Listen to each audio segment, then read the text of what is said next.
네, 더욱 주님만 기대합니다. 우리 인사하겠습니다. 네. 자, 우리 이제 수련회 둘째 날 저녁이자 마지막 날 밤 저녁입니다. 네. 아쉬우시죠? 예, 우리에게는 또 주일이 있으니까 예, 또 주님이 행하실 일들을 더 기대하게 되는 것 같고요. 이렇게 살다 보면 뭐 저보다 여기 훨씬 오래 사신 분들도 많이 있지만 아마 여러분들도 다 비슷한 경험 해보셨을 텐데 내 의지와 전혀 상관없이 하나님이 강권적으로 이렇게 일을 하시는 순간들이 있는 것 같아요. 그런데 저는 어저께 저녁에 김간영 목사님 오셔서 말씀을 전해주실 때 개인적으로는 너무 깜짝 놀랐습니다. 왜 놀랐을까요? 어제 김간영 목사님 말씀 전해주실 때 너무 놀랐어요. 왜 놀랐을까요?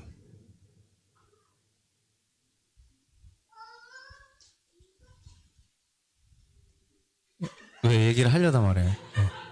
왜 놀랐을까요? 예, 맞아요. 그런 것도 있지만, 예, 그런 것도 있지만, 사실은 제가 준비했던 설교랑 똑같은 이야기를 하셨어요. 그래서 말씀을 듣는 내내, 야, 이거 어떻게 해야 되지? 이제 이런 마음이 계속 드는 거예요. 왜냐하면 사실 그런 기회를 얻었을 때 비슷한 설교를 할 수 있어도 똑같은 설교를 하기는 어렵거든요. 근데 제가 한편으로는 그렇지, 이게 같은 복음 안에 있으니까 이런 어떤 주제를 만났을 때 결국 이 얘기를 하겠구나, 이제 이런 그런 어떤 동질감 이런 것들을 느꼈고요. 한편으로는 저로서는 주님이 한 번쯤은 큰 믿음을 좀 써라 라는 그런 마음을 주시는 것 같았어요. 그래서 물론 어떤 준비함은 있지만 사실은 제가 거의 한 6년 만에 오늘 원고 없는 설교를 하려고 합니다. 그래서 우리가 보통 원고 없는 설교는 개혁주의 신앙에서는 결코 권장하지 않습니다. 결코 권장하지 않고 우리가 보통 이제 전 잘 모릅니다, 성령님이 알아서 하시겠죠, 이렇게 얘기하는 원고 없는 설교를 하시는 분들이 있는데, 사실 이 설교자라는 그 역할은 우리가 계속 공부하면서도 배우지만 그것은 하나님의 은혜의 경륜으로 세워진 자리에 자격이 있을 뿐이지, 그 설교자에게 어떤 구약시대 때처럼 하나님의 강권적인 어떤 성령의 음성이 대언되어지는 그런 형태는 아니거든요. 그러니까 사실은 진짜 설교자가 서야 할 때는 성령님을 기대하는 건 본인 편에서의 최선을 다 하고 나서 그때 이제 그 이후에 그 말씀을 듣게 될 성도들의 심령을 주님이 알아서 해주십사 하는 그런 뜻에서 성령님께 의존하는 거지, 그냥 자신의 어떤 개똥 철학을 이렇게 늘어놓는 것으로 그냥 주님이 알아서 하시겠지라고 말할 수 있는 건 아니거든요. 근데 제가 오늘 정말 주님 앞에 구하다가 주님이 딱 우리 공동체 어저께 주님이 주셨던 그 메시지에 이어서 주님이 그에 걸맞는 마음을 좀 주셨어요. 그래서 과감하게 여러분 핸드북에 기록되어 있는 골로새서 말씀, 제가 이 골로새서 말씀을 붙잡고 이 수련회를 한 달간 준비를 했는데 어떻게 다른 본문을 가지고 똑같은 설교를 할 수 있는가, 정말 어저께 참 놀랬고요. 오늘 그에 이어서 주님이 우리 공동체에게 주시고자 하는 그런 말씀들을 더욱 여러 본문들을 우리가 함께 찾아보면서 그렇게 기대함으로 나아갔으면 좋겠습니다. 기대되시죠? 아마 저하고 복음훈련을 같이 했던 분들, 그리고 이제 앞으로 또 복음훈련을 신청하셔서 저랑 1대1로 혹은 부부와 저로 이렇게 교제를 하게 되실 텐데, 우리 그리스도인들에게 있어서 하나님께서 허락하신 복, 그 복이라고 한다면 결국 우리가 그 복의 근원 대신 예수 그리스도를 알고 그분을 믿고 그분을 누리는 삶을 이야기할 수 있을 거예요. 그래서 우리가 그것을 그리스도 안에서 누릴 수 있는 풍성한 삶의 복이다 라고 그렇게 표현을 하죠. 그런데 그런 우리가 그리스도 안에서 누리는 풍성한 복은 그냥 단편적인 복이 아니라 그것은 전인적이고 매우 폭넓은 형태의 복을 가지고 있어요. 아시는 분은 아시겠지만 그 영역을 만약에 이야기를 하자면 크게 4가지 분야로 우리는 그것을 이야기할 수 있습니다. 무엇이냐면 우리가 그리스도와 함께 죽었고 그리스도로 산 존재가 되었기 때문에 우리의 삶에는 비포와 애프터가 있다는 거예요. 즉 예수 그리스도를 만나기 전의 삶이 있고 이것을 성경적 표현으로 하면 옛 자아의 삶 이렇게 표현할 수 있는 것이고요. 그리고 그리스도를 만난 이후의 삶 그것은 보라 새 것이 되었도다 라고 표현하는 것처럼 뉴 크리에이션 우리의 존재 자체가 새로운 피조물로 바뀐 삶이 존재한다는 거예요. 이것이 우리가 그리스도 안에서 변화된 삶인 것이죠. 그랬을 때에 우리가 살아가면서 경험하는 것처럼 우리의 존재 자체는 끊임없이 옛 자아의 삶과 거듭난 새 사람의 그 간극 사이에서 끊임없는 갈등을 빚으면서 살아가게 됩니다. 그래서 이것을 성경은 뭐라고 표현하냐면 성령의 인도함을 받는 삶과 육신에 이끌린 삶. 그래서 우리가 성령님께서 우리의 마음 가운데 주시는 감동대로 살려고 노력하는 그 갈망이 있는 반면에 동시에 우리 육신에 길들여져 있는 그런 죄된 속성을 따라 살아가는 이 2가지 사이에서 아무것도 할 수 없게 된다라는 그런 말씀이 등장하게 되는 것이죠. 이런 그리스도 안에서 변화된 삶이 있고요. 이것은 자아에 대한 것입니다.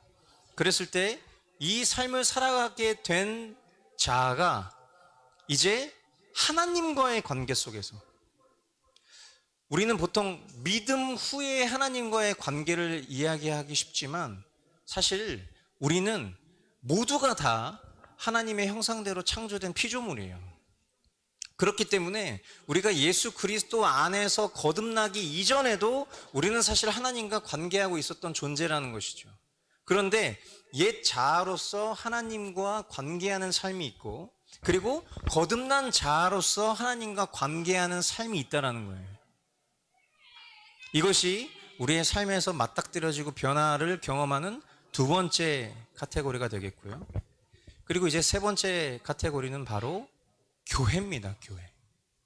그래서 우리 복음훈련 하신 분들 저랑 가장 최근에 복음훈련 했던 지체가 우리 성민 형제인데 제가 갑자기 여기서 질문하면 당황스러울 수도 있겠지만 우리가 그리스도 안에서 누리게 된 복 가운데 3번째 복이 뭔지 기억납니까? 나는 그리스도 안에서 맞힐 수 있을 것 같은데 새로운 예. 맞아요. 이래서 늘 제가 말씀드리지만 그래서 제가 밥 벌어먹고 살 수 있는 겁니다. 저와 여러분들은 그리스도 안에서 새로운 가족 공동체에 속했다라고 표현해요. 이것을 다른 말로 표현하면 바로 이것이 바로 교회입니다. 우리가 보통 새로운 가족 공동체에 속했다라고 했을 때 이것을 우리의 보편적인 종교적 관습에서는 어떤 식으로 받아들이기 쉽냐면 내가 이제 뭐 예를 들어서 제인 형제처럼 우리 교회에 처음 왔으니까 새가족 교육을 받는 거예요. 그래서 하나님께서 제인 형제를 우리 머스트 교회에 보내주셔서 새로운 가족 공동체에 속하게 된 거예요 라는 식으로 교육을 받게 될 가능성이 높지만 그것은 결코 그렇게 편협적인 수준으로 말할 수 있는 영역이 아니라는 거예요. 새로운 가족 공동체에 속했다는 것은 제가 예전에 말씀을 통해서도 전한 적이 있지만 저와 여러분들은 하나님 나라에 입양된 자들이에요. 그죠? 하나님은 오직 하나, 예수 그리스도만이 유일한 독생자로 가지고 계신 분이잖아요. 근데 저와 여러분들이 하나님을 아빠, 아버지라고 부르게 된 것은 아들 예수 그리스도의 그 구속, 어저께 그 구속의 의미에 대해서도 김관영 목사님이 한 번 더 설명해 주셨지만 우리를 값을 치르고 사신 거예요. 그래서 우리는 그리스도의 것이 된 것이죠. 사나 죽으나 내가 그리스도의 것이라는 것이 나의 유일한 위로입니다. 이게 하이델베르크 요리문답 일문일답의 답인 것처럼 저와 여러분 모두가 원래는 본질상 하나님을 대적하는 자였으나 이제는 하나님의 자녀가 된 신분이라는 것을 확인하게 되었을 때 우리 주위를 돌아보니까 나와 같은 그런 은혜를 입은 자들이 있구나 라는 것들을 발견한 것, 그것이 바로 교회에 속하게 되었구나. 그러니까 이것은 내가 그리스도인이 되었다라는 순간부터 필연적으로 우리 모두는 다 교회가 되는 것입니다. 저와 여러분은 새로운 가족 공동체에 그렇게 속하게 된 것이죠. 그리고 주님은 교회로 우리를 부르신 후에 교회로 불리움을 받은 우리가 그 이후에 살아야 될 삶에 대해서 보여주시는데 그 네 번째 카테고리가 바로 세상과의 관계예요. 하나님 우리를 세상 가운데 보내실 때 두 가지 목적을 가지고 있다고 여러 차례 설명을 드렸어요. 하나는 뭘까요? 우리를 하나님께서 세상 가운데 보내신 첫 번째 이유는 우리의 존재 자체로 하나님을 영화롭게 하기 위해서죠. 두 번째, 그레이트 미션. 뭐죠? 저와 여러분들을 하나님 나라를 선전하는 자로, 즉 복음의 증인으로 부르셨다라는 거예요. 그러니까 이 모든 것들은 다 하나로 연결되어 있어요. 우리가 그리스도 안에서 새로운 피조물로 거듭났다라는 그 사실 안에 저와 여러분들은 그리스도의 몸된 교회가 되었다라는 의미가 있고요. 그리고 자연스럽게 그런 그리스도의 몸된 교회로서 예수 그리스도께서 이 땅 가운데 행하셨었던 그 사역을 이어받아서 그 일을 세상 가운데 펼쳐나아가는 그런 정체성, 이런 전인적 영역, 이 네 가지의 카테고리 안에서 저와 여러분들이 살아가고 있다라는 거예요. 이것이 교회론에 있어서 굉장히 중요한 기초, 파운데이션이 되는 것인데요. 자, 여기서 이제 우리가 좀 만나보게 될 중요한 성경 구절 하나를 우리가 함께 찾아볼 텐데, 에베소서 2장 4절로 6절 말씀 한번 찾아보겠습니다. 에베소서 2장 4절로 6절 말씀.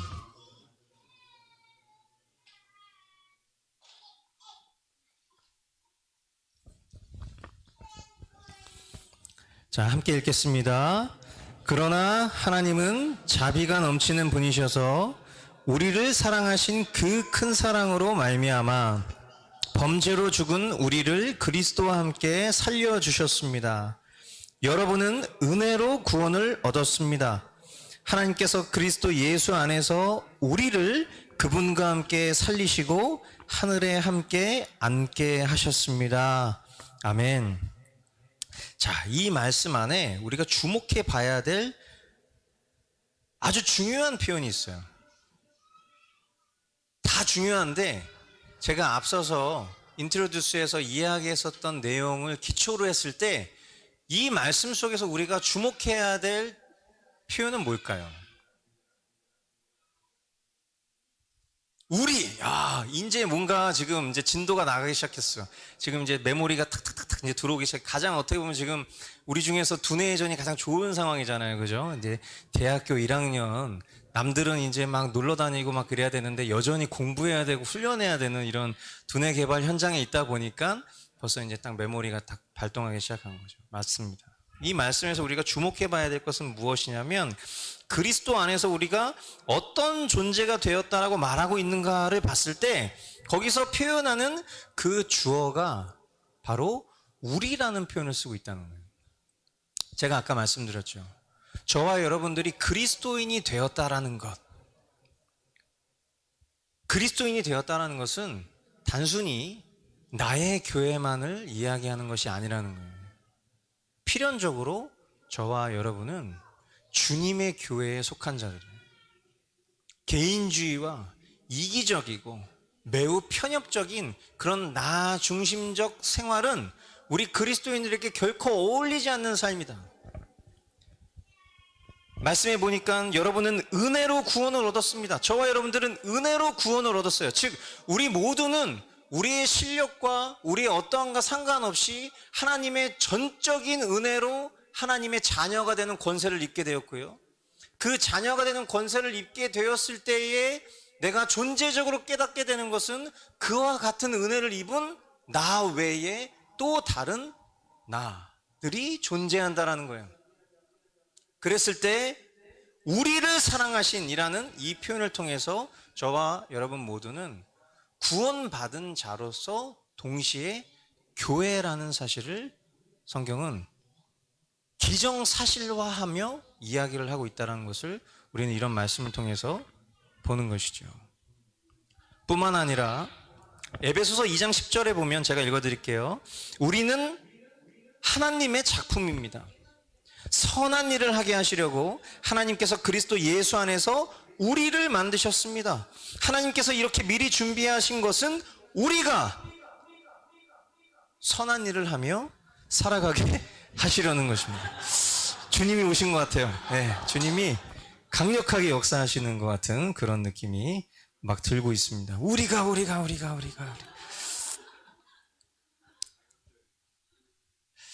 자, 여기도 보면은 마찬가지로 주어가 우리예요.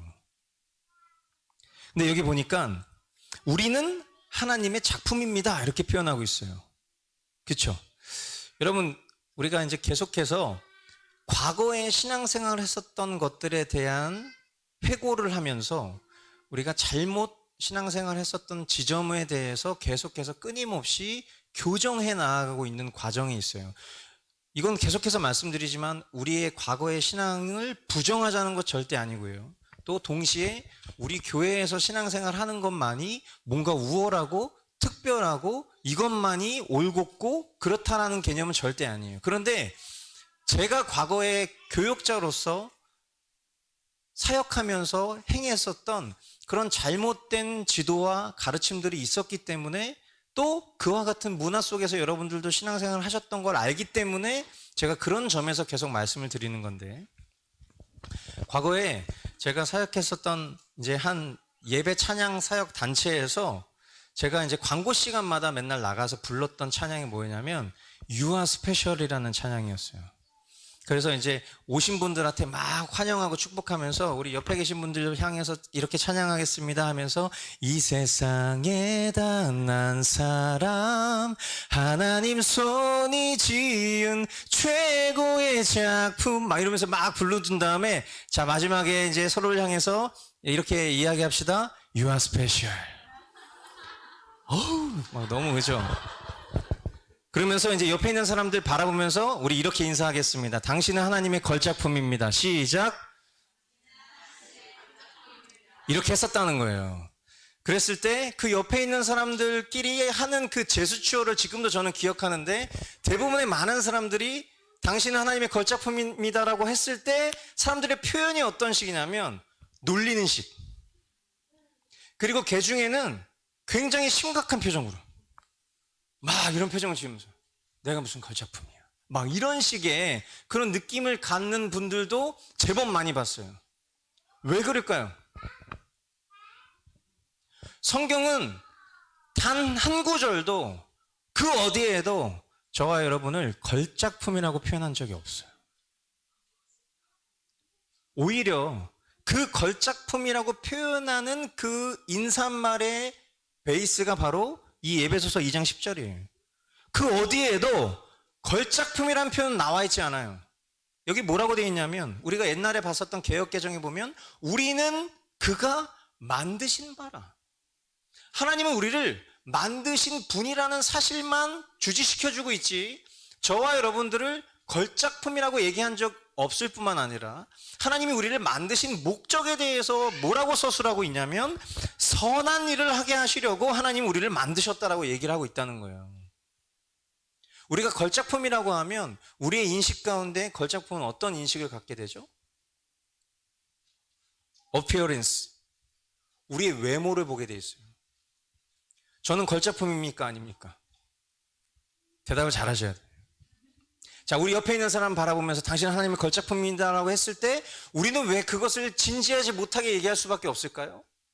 왜 나는 그 인사를 받았을 때 오히려 기분이 좋기보다 왜 굉장한 자괴감에 들게 될까요? 우리는 작품이라는 표현 안에 이미 걸작품이라는 인식을 갖고 있기 때문에 하나님은 우리를 보기 좋은 어떤 그런 그릇으로 우리를 만드신 게 아니에요. 하나님이 쓰시는 그릇은 어떤 그릇입니까? 금그릇, 을그릇, 은그릇, 질그릇, 셋 중에 어떤 거예요? 거기도 답이 없어요. 하나님이 쓰시는 그릇은 깨끗한 그릇이에요. 하나님은요, 우리의 형태와 모양과 우리의 처지와 꼬락서니와 상관없이 하나님은 우리의 존재 자체를 통하여서 선한 일을 하게 하시려고. 여기서 말하는 선한 일이라는 것은 늘 자주 말씀드리지만 착한 행실을 말하는 게 아니에요. 선의 본체가 되시는 하나님의 뜻을 이루는 자로 하나님이 우리를 만드셨다라는 의미가 전부예요. 그런데 이것을 오늘날 많은 사역자들이 그런 식으로 왜곡하고 변질시킨 거예요. 그러다 보니까 당신 하나님이 특별한 사람입니다, 이런 얘기를 했을 때 특별하지도 않은 나에 대한 어떤 세상의 관점과 이렇게 충돌되는 이야기를 들었을 때 우리는 하나님을 원망하게 되는 거죠. 아니, 하나님, 내가 뭐가 걸작품이에요? 하나님의 뜻을 위해서 나를 쓰신다는데 지금 제 꼬라지와 형편을 봤을 때 내가 뭐가 그렇게 특별합니까? 이런 인식을 갖게 된다는 거죠. 하나님은 우리에게 이런 오해를 끼치게 말씀하신 적이 한 번도 없어요. 그런데 문제는 항상 이와 같은 말씀을 왜곡되기 전했던 그런 지도와 가르침들이 있었던 거고, 저 역시도 그런 사람 중에 한 명이었다는 걸 말씀드리고 싶은 거예요. 그런데 더욱 중요한 것은 무엇이냐면, 계속해서 여기서 이야기하는 것이 뭐냐면, 그 하나님의 선하신 뜻을 이루어드리는 사람이 한 사람이 아니라 우리라는 거예요. 우리. 주님의 몸된 교회가 이 하나님의 선한 일을 위해서 존재하고 있다는 얘기를 이 말씀을 통해서 하고 싶은 거예요. 하나님께서 이렇게 미리 준비하신 것은 우리가 선한 일을 하며 살아가게 하시려는 것입니다. 저와 여러분들의 정체성, 저와 여러분들의 앞으로의 방향성은 결국 하나님이 기뻐하시는 그 완전하신 그 선한 뜻이 무엇일까를 우리는 계속해서 말씀을 통해서 찾고 추적하고 발견하고 그것에 순종하고 그것을 행하는 것만이 저와 여러분들의 동일한 미션이 된다는 것입니다. 그것이 교회가 존재하는 목적이고요. 그것이 저와 여러분들을 흑암 가운데에서 건지신 하나님의 구원의 이유이기도 하다라는 거예요. 자, 여기 보면 이 하나님의 작품이다라는 표현을 조금 더 디테일하게 살펴보면 몇 개의 에베소서 말씀을 통해서 하나님의 작품이 가지고 있는 속성이 무엇인지를 우리는 확인할 수 있어요. 에베소서 2장 19절에 보니까요, 그러므로 이제부터 여러분은 외국 사람이나 나그네가 아니요 성도들과 함께 시민이며 하나님의 가족입니다 라고 했어요. 자, 여기서 우리가 포커싱 해야 될 단어는 바로 가족이에요. 저와 여러분들이 이 머스트 커뮤니티 교회에 와서 자주 쓰게 된 표현이 있으실 거예요. 이전에 신앙생활 할 때보다 훨씬 더 많이 사용하게 된 표현. 뭘까요? 하늘가족. 우리 하늘가족이라는 표현 진짜 많이 쓰게 됐잖아요. 그렇죠? 저와 여러분들은 다 하늘가족이에요. 이것은 앞에서 여러분들에게 충분히 설명을 해드렸다고 생각해요. 저와 여러분들 중에 그 누구도 하나님의 가족이 되기 위해서 힘쓰고 노력한 사람은 아무도 없어요. 우리 중에 그 누구도 하나님의 가족의 그 권한을 획득하기 위해서 우리가 정략적인 어떤 열심을 낸 적이 없어요. 우리 모두는 거저 하나님의 가족이 되었어요. 하나님의 가족이 되었다라는 것이 무슨 의미라고요? 하나님의 작품이라는 거예요. 하나님의 선하신 뜻을 이루기 위해서 하나님은 반드시 하나님의 가족된 자들을 들어 사용하시는 것입니다. 또한 에베소서 2장 16절 말씀에 보니까요, 원수된 것을 십자가로 소멸하시고 이 둘을 한 몸으로 만드셔서 하나님과 화해시키셨습니다. 우리가 여기서 포커싱 해야 될 단어는 바로 한 몸입니다. 저와 여러분을 한 몸으로 만드셨는데, 한 몸으로 만드시는 과정 속에 선행되었던 일이 있어요. 그게 뭐냐면 바로 원수되었던 우리와 화해하신 것입니다. 제가 이 개념에 대해서도 교리 공부 시간에 여러 차례 설명을 드렸지만, 우리가 하나님한테 잘못했을 때 우리가 하나님께 용서를 구해야 될 존재인데, 하나님은 우리를 먼저 찾아오셨어요. 우리가 하나님의 원수되었을 때, 우리가 아직 연약할 때, 우리가 아직 죄인 되었을 때, 우리는 하나님과 화해할 마음이 전혀 없었을 그때에 하나님은 먼저 아들 예수 그리스도를 우리에게 화목 제물로 내어주심으로 말미암아 하나님과 우리 사이의 그 관계를 화해하시기 원하셨다라는 거예요. 그 하나님이 예수 그리스도를 통해서 하나님과 우리의 그 등진 관계, 그 담벼락이 가득 넘쳐나는 그 관계를 회복시킨 이유가 뭐라고요? 저와 여러분들을 한 몸으로 부르시기 위해서라는 거예요. 이 안에 우리가 계속해서 거듭 이야기하고 있는 그 교회론이 다 담겨 있는 거예요. 하나님의 그 궁극적인 목적, 하나님을 영화롭게 하고 또한 복음의 증인된 삶을 살아갈 수 있는 그 원동력이 우리 개별적으로는 힘들다라는 거예요. 하나님은 그리스도가 머리 되시고 그 머리 된 몸을 이루는 우리 하늘 가족 한 사람 한 사람을 한 몸으로 부르셨다. 에베소서 1장 23절은 이렇게 한 몸이 된 이유를 이렇게 설명합니다. 교회는 그리스도의 몸이요 만물 안에서 만물을 충만케 하시는 분의 충만함입니다. 여러분, 가나안 교회 성도들이 결코 하나님의 뜻을 이룰 수 없는 것은 하나님의 설계가 그렇지 않기 때문이에요. 하나님은 반드시 교회를 통해서 하나님의 그 충만하신 뜻을 성취하시는 구조를 가지고 있어요. 이거는 진리적 구조예요. 절대로 바뀌거나 흐트러지지 않는 절대적인 형태의 구조. 그러니까 우리 개인의 어떠함을 통해서 하나님은 하나님의 일을 이루지 않습니다. 우리 개인이 하나님 앞에 사용되어질 수 있지만, 그러나 궁극적으로는 우리라는 존재가 교회에 뿌리를 내리고 있을 때 그런 나를 통해서 하나님이 하나님의 일을 하실 수 있는 거예요. 만물의 충만함, 하나님께서 이 상황을 보시고 정말 완벽해, 이것은 내 생각과 일치해, 완벽하게 정확하게 일치해 라는 그런 충만하심의 경지가 이룰 수 있는 그 원동력은 저와 여러분들이 주님의 몸된 한 몸 된 교회를 이루고 있을 때만 그 일이 가능한 거예요. 제가 왜 이런 말씀을 강조하냐면, 사실 우리 공동체 안에는 그런 분들이 거의 없다고 저는 생각하지만, 제가 외부에서 가끔 하나님의 일에 귀하게 쓰임받고 있다라고 일컬어지는 사람들을 만나서 교제하다가 너무 깜짝 놀라는 순간들이 있는데, 그 순간들이 대체적으로 어떤 경우냐면, 하나님의 일을 위해서 위대하게 쓰임받고 있다라고 이야기하는데 그분들이 교회 생활을 하지 않는 거예요. 세상에서 성공한 그런 사업가예요. 하나님 나라를 위해서 굉장히 거금을 들여서 엄청난 일들을 하고 있어요. 그런데 신앙생활 어떻게 하고 있는지 교제를 나눠보면 교회는 다니고 있지 않아요. 여기저기서 찬양 사역 하시는 분들을 만나요. 지금 교회 사역은 어디서 하고 계십니까? 물어보잖아요. 교회를 안 다니고 있어. 그냥 행정적으로 이름만 걸고 있어. 실제로는 그 교회 안 간 지 너무 오래됐다는 얘기를 아무렇지도 않게 얘기해. 우리가 즐겨 듣는 그런 찬양 사역자 중에서도 그런 분들이 제법 많아요. 그럼 저는 좀 헷갈리는 거예요. 이렇게도 하나님이 역사하실 수 있구나, 이렇게 생각을 했었던 것이 보편적인 생각이라면 이런 말씀에서 완전히 충돌이 빚는 거죠. 하나님은 우리의 사명을 성취하시기 위해서, 하나님이 우리에게 맡기신 사명을 성취하시기 위해서 하나님은 주님의 몸된 교회에 속한 하나님의 지체된 이들을 통해서 그 일들을 이루신다라는 것이 성경의 진리인데, 그렇지 않은 사람들도 우리 눈에 보이는 거예요. 그럼 어떻게 되죠?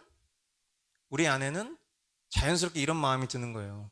아, 나도 꼭 굳이 교회의 회원이 되어서 교회에 속해서 내가 그렇게 신앙생활을 하지 않아도 하나님은 얼마든지 하나님의 일을 하실 수 있겠구나. 그러나 여러분, 우리가 표면적으로 보여지는 그런 우리 눈에 보여지는 어떤 결과와 성과를 하나님의 역사라고 우리가 착각할 수 있다는 점을 우리는 꼭 알아야 됩니다. 열매는 오래 봐야 알 수 있어요. 그런 면에서 우리가 추구하고 우리가 붙잡고 따라가야 될 것은, 어저께 김관영 목사님도 말씀하셨지만, 우리는 말씀의 기준을 따라 교회의 신앙생활을 하는 거예요. 내 개인의 어떤 생각과 경험과 그런 눈에 보여지는 현상으로 우리는 신앙생활을 하는 사람들이 아니라 말씀을 따라가는 거예요. 교회는 그리스도의 몸이요 만물 안에서 만물을 충만케 하시는 분의 충만함입니다. 이것이 그의 근거가 되는 말씀이라는 걸 여러분들이 잘 분별하셨으면 좋겠어요. 그래서 제가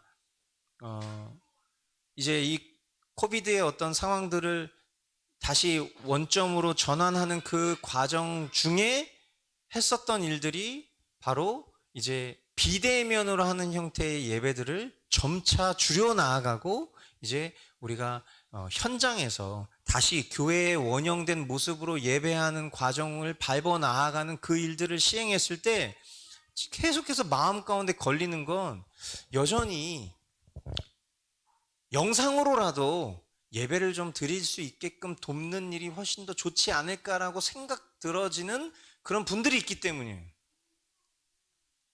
영상으로라도 예배를 했을 때에는 그래도 영상으로는 꾸준히 참석하셨던 분들이 이제 현장으로 전향되고 우리가 그와 같은 일들을 하지 않겠다라고 하니까 이제 이 예배당에 나오는 것조차 점점 우선순위에서 멀어지고 있는 모습들을 신방이나 아니면 전화를 통해서 확인하는 그런 과정 속에서, 아, 이게 진짜 잘하고 있는 게 맞는가라는 그런 질문과 의문이 들 때가 있다는 거예요.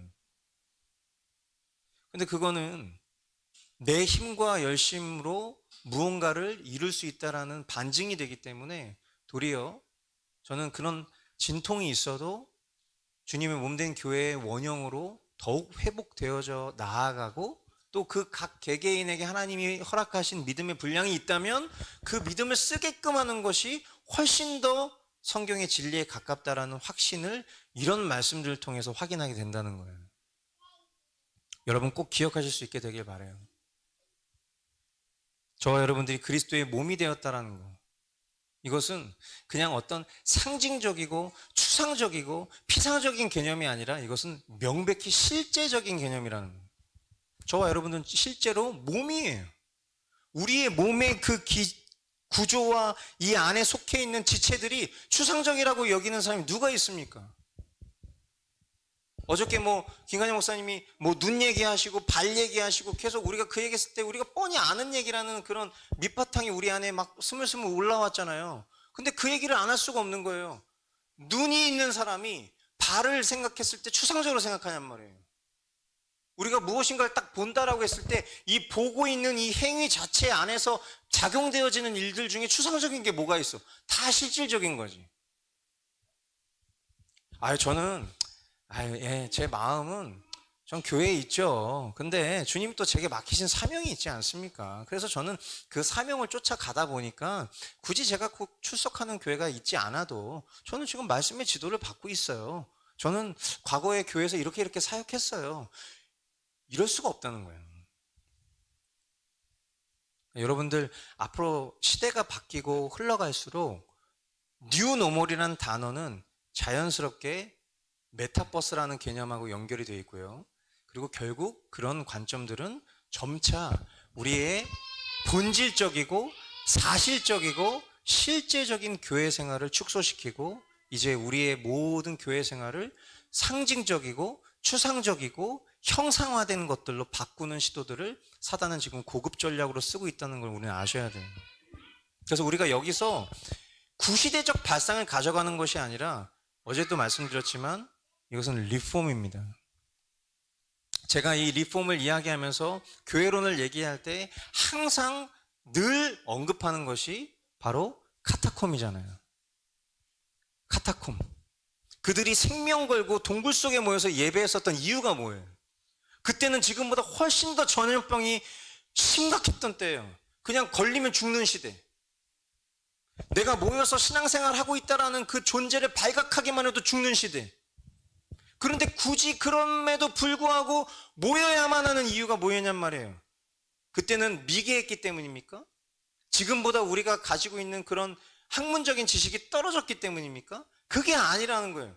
교회의 정체성 자체는, 교회는 그리스도의 몸이라는 거예요. 이건 추상적인 개념이 아니라 실질적이고 사실적인 개념이라는 거죠. 그러므로 모여야 되는 거예요.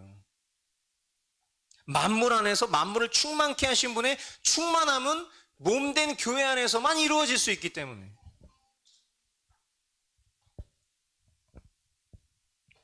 자, 그리고 하나님의 작품이라는 의미에 담겨져 있는 세 번째 뜻이 있습니다.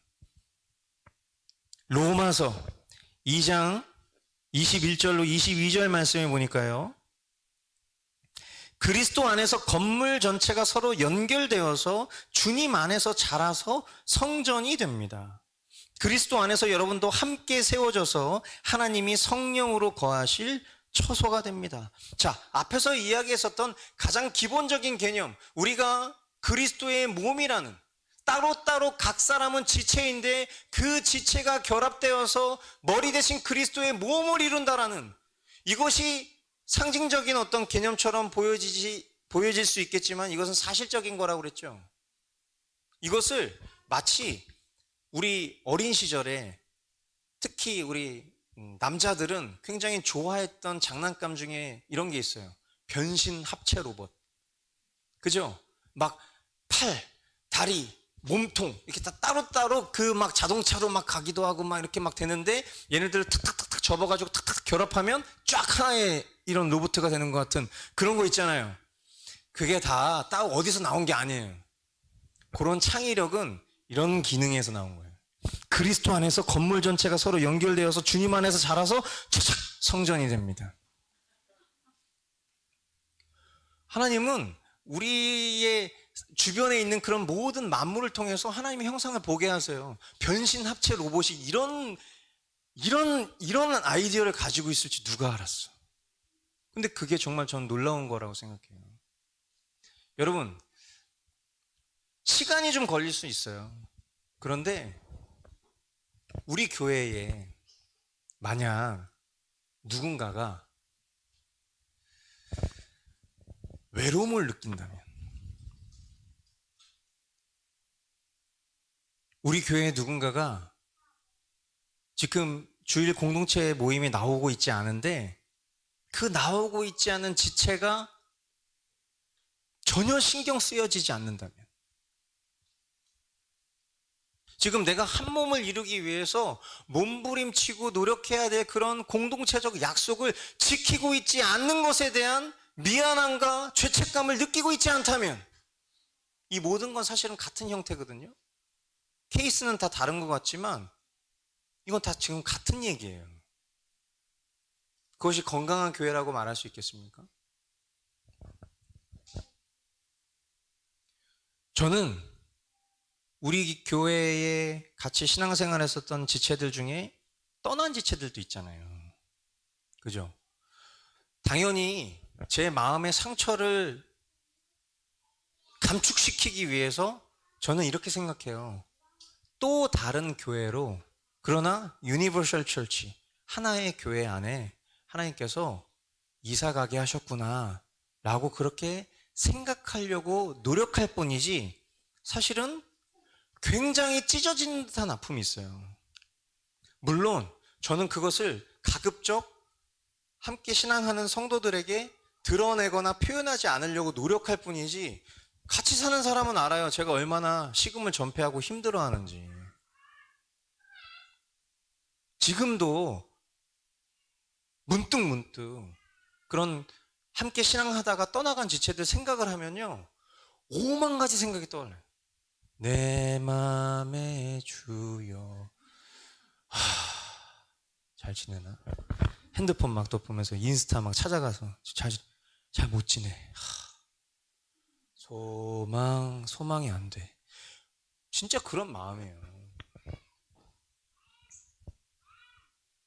근데 사실 이 마음은 담임 목회자인 저만 가질 수 있는 마음은 아니어야 된다는 거죠. 왜 그렇습니까? 저도 그냥 이 성도의, 이 교회의 성도의 일원일 뿐이고 저에게 맡겨진 직분이 말씀을 가르치고 전하는 역할일 뿐이지, 사실 우리 모두는 다 그리스도의 몸된 지체로서 하나잖아요. 그렇게 우리 모두가 결합되어져서 성전을 이루는 거잖아요. 우리 안에 구원의 보증이 되신 성령님이 우리 안에 내주하시는 존재들이 모였을 때, 우리가 모였을 때 성령님이 더 충만하게 역사하시는 그런 아주 특징적인 구조를 가지고 있는 게 교회잖아요. 근데 어떻게 그게 아무렇지 않을 수 있습니까? 물론 여러분들 마음이 아무렇지 않는다라고 호도하는 건 아니에요. 저처럼 그것을 가급적 드러내지 않으려고 마인드 컨트롤 하시는 분들도 대부분일 거라고 저는 생각해요. 그러나 우리가 이런 부분에 있어서 나의 교회, 주님의 교회로 가는 이 과정 속에 내가 지금 어느 지점에 머물러 있는지를 오늘 좀 생각해 보셔야 된다는 거예요. 나는 그냥 나만 잘하면 돼. 나만 잘하면 돼. 여기에 지금 머물러 있는지. 내가 주님의 교회로 가는 그 과정 가운데 우리 함께 가는 건데, 우리는 이렇게 주님 안에서 자라서 성전이 되는 존재인데, 우리 서로 이렇게 연결되고 결합되어져야만 잘할 수 있는 존재인데, 우리가 이렇게 결합되지 않은 상태에서 나만 잘하면 돼. 여러분, 제가 항상 이렇게 바디빌딩과 신앙생활 함께 결합시켜서 설명할 때가 있는데, 여러분들 이해 못 하시는 부분도 있겠지만 저는 이게 너무 신앙생활하고 비슷한 지점이 많아서 항상 예를 들 수밖에 없어요. 왜냐하면 제가 요즘에 몸에 여기저기에 통증이 있어요.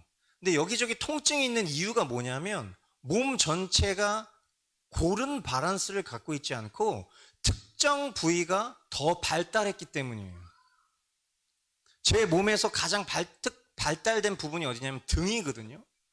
등 근육이 다른 어떤 부위보다 더 발달이 잘 돼 있어요.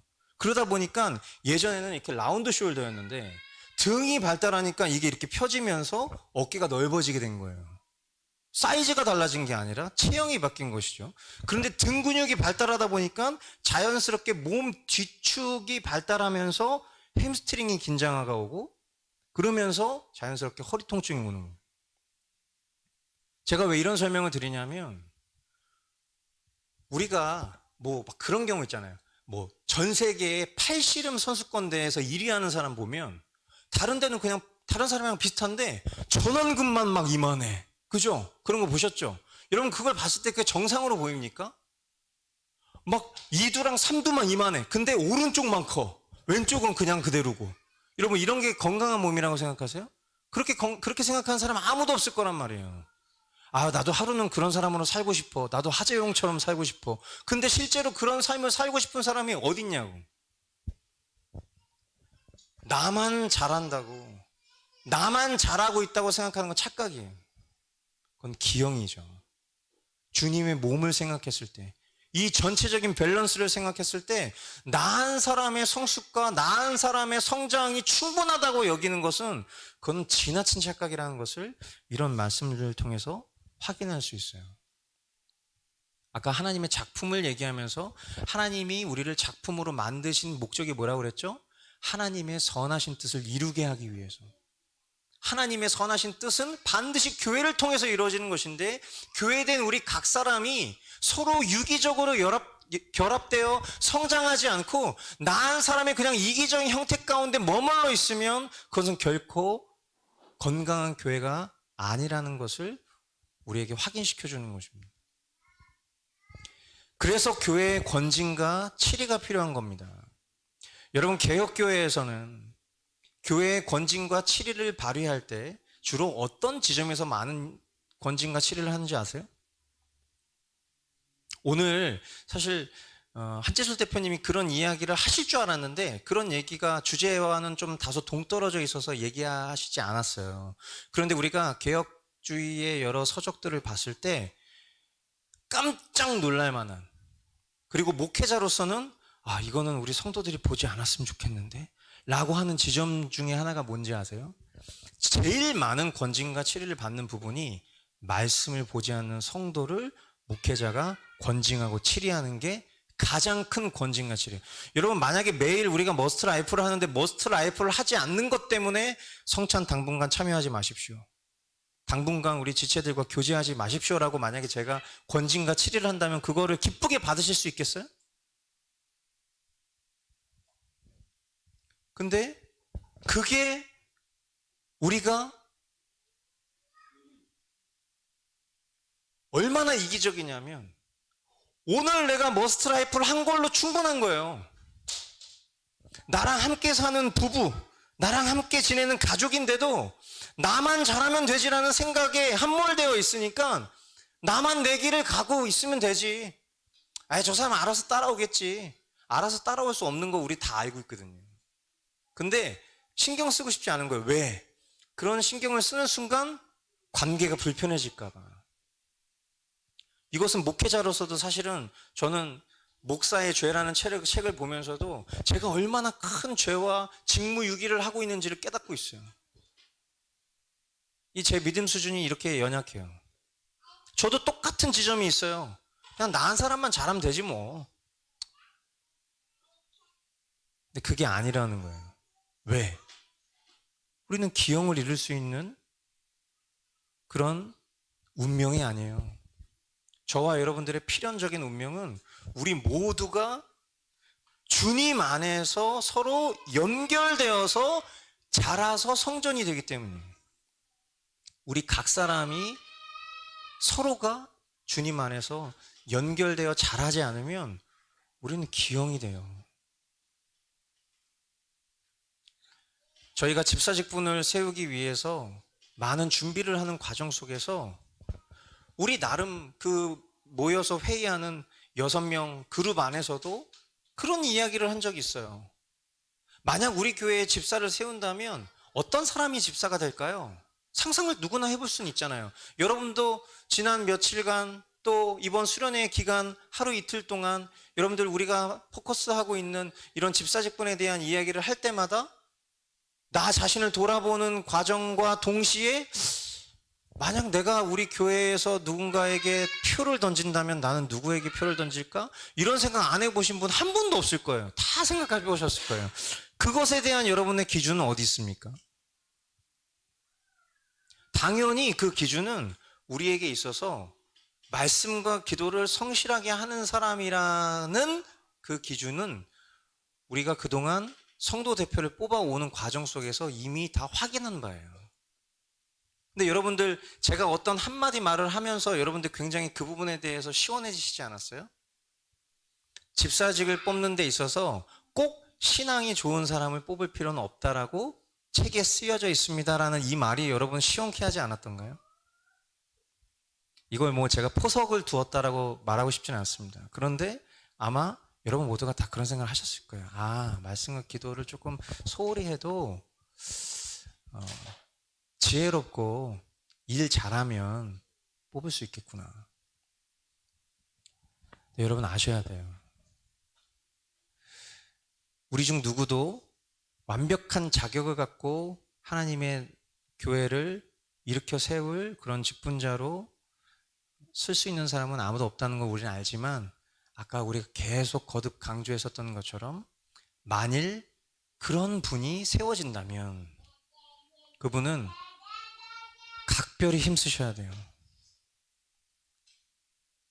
우리 모두가 함께 잘하는 일에 있어서 믿음의 장성한 분량. 아까 성민 형제가 제가 참 그래도 귀하다라고 생각했던 부분이 뭐냐면 아까 한재술 대표님이 은혜의 방편을 물어보셨어요. 여러분 은혜의 방편이 뭡니까?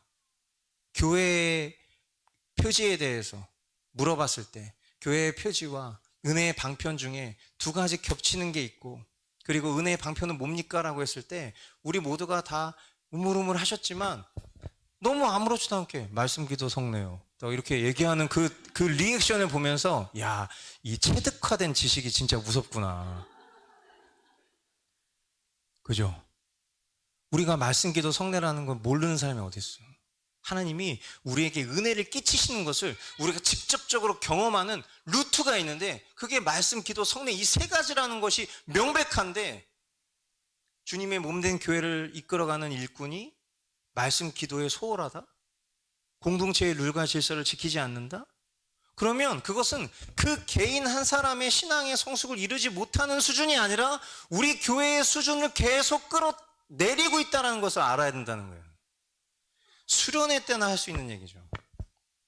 그래서 여러분들, 성령의 전, 우리가 주님 안에서 연결되어서 서로 자라서 성전이 된다는 것을, 그리스도 안에서 여러분도 함께 세워져서 함께 우리가 이 부분에 대해서 지체를 위해서 기도하고 함께 힘써야 될 의무가 여기 있는 거예요. 그래야 하나님이 이 주님의 몸된 교회를 통해서 하나님의 선하신 뜻을 이룰 수 있는 것입니다. 그런데 지금까지 나누었었던 이야기들이 우리가 앞으로 취하고 노력하고 힘써야 될 목표인 것 같잖아요. 그런데 놀라운 사실이 있어요. 그것이 무엇이냐면 하나님의 가족, 그리스도의 몸, 성령의 전, 이 모든 것들은 이미 모두 성취된 사실이라는 거예요. 할렐루야. 그러니까 여기에 필요한 거는 뭐만 남은 거죠? 믿음만 남은 거죠. 저와 여러분들, 어저께 김관영 목사님 하신 얘기도 똑같은 얘기죠. 우리가 노력하고 우리가 붙잡고 우리가 최선을 다해야 될 그 어떤 것들이 남겨져 있는 게 아니에요. 이미 존재적으로는 하나님 편에서 다 성취된 일이라는 거예요. 저와 여러분들은 이미 하나님의 가족이 되었어요. 저와 여러분들은 이미 그리스도의 몸입니다. 저와 여러분들 안에 이미 성령님께서 거하시는 거룩한 처소가 되었어요. 이 중에 그 어떤 것 하나 우리가 열심을 내어서 이루어야 될 목표가 있습니까? 아니죠. 이미 다 이루어진 일이라는 거예요. 그러니까 우리가 이 얘기를 하기 직전까지만 해도 그래, 나는 여전히 부족하고 나는 여전히 가야 될 길이 멀고 하나님의 가족이 되어야 하고 나는 그리스도의 몸된 지체로서의 기능을 발휘를 잘해야 되고 내 안에 성령님이 계시는데 내가 좀 이 성령의 전으로서 부실한 것 같고, 이런 생각을 하고 있을 무렵에 다시 한번 우리에게 확인시켜 주시는 것은 이 모든 일들이 성취되었다는 것입니다. 아멘. 그러므로 고린도후서 5장 7절, 우리는 믿음으로 살아가지 보는 것으로 살아가지 아니합니다. 우리에게 요구되는 것은 믿음입니다. 아멘. 저와 여러분 중에 그 누구도 믿음을 가지고 있지 않은 사람은 없다라고 저는 적어도 생각합니다.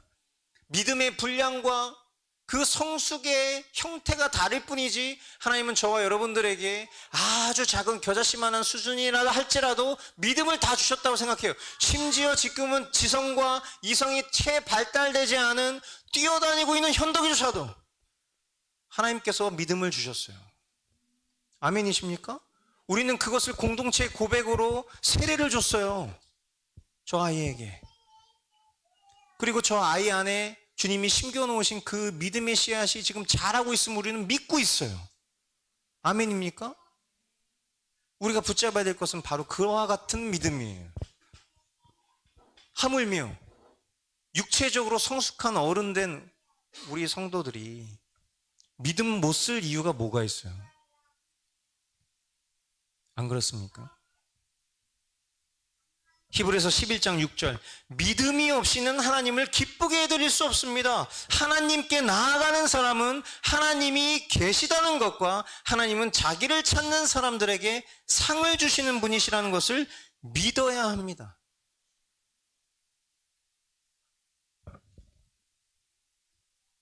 자, 그러므로 믿음을 쓰는 구체적인 방향이 뭡니까?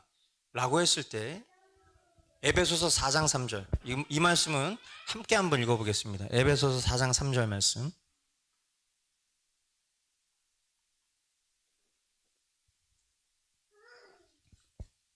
자, 함께 읽겠습니다. 시작. 성령이 여러분을 평화의 띠로 묶어서 하나가 되게 해주신 것을 힘써 지키십시오. 아멘. 자, 우리가 믿음을 쓴다라고 표현했을 때 여전히 이 표현이 어색하신 분들이 있을 수 있어요. 그런데 믿음은 useful. 믿음은 사용할 수 있는 걸로 우리에게 주신 거예요. 이것은 실용적인 것입니다. 믿음이라는 것은 추상적이지 않아요. 믿음은 우리가 쓸 수 있도록 주신 거예요. 자, 그랬을 때 앞서서 이야기했던 그 모든 것들이 내가 추구하고 내가 노력하고 내가 열심히 내어야 할 그런 어떤 행실에 대한 것들이 아니라 이미 하나님 편에서 성취된 것을 우리에게 믿어라라고 요구했을 때 그 믿음을 실질적으로 내가 쓴다면 그 믿음을 어떻게 쓰는 거냐라는 것을 실질적으로 이야기하는 것이 바로 이 말씀이에요. 그게 뭡니까? 한 몸 되게 하신 것을 힘써 지키라는 거예요. 여러분, 이 말씀을 보다 더 구체적으로 이야기하면 뭐가 있어요? 여러분, 우리가 하나 된다라고 했을 때 하나됨에 있어서 우리는 어떤 것이 하나 된다라고 생각을 하게 되죠?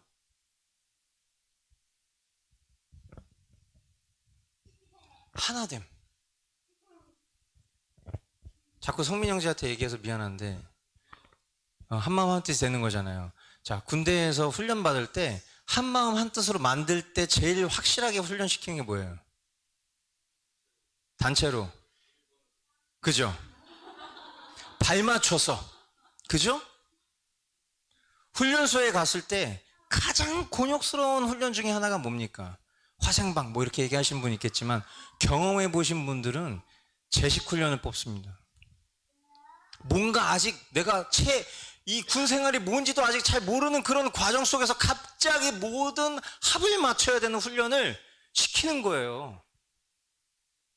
근데 그 모든 훈련을 마치고 모든 사람들이 이 동일한 소리, 동일한 툭, 이 소리를 같이 낼 때 그때 카타르시스를 느끼죠. 우리가 막 북한의 열병식 현장 같은 걸 영상으로 보면 우리는 무슨 생각을 합니까? 야, 저거 마치느라고 진짜 엄청 뺑이 쳤겠다. 이런 생각하는 거잖아요. 그죠? 그걸 보면서 야, 대단하다가 아니라 그 뒤에서 얼마나 많은 고생을 했을까? 막 이런 생각을 하는 거잖아요. 여러분, 하나 된다라는 것은 그렇게 추상적인 일이 아니에요.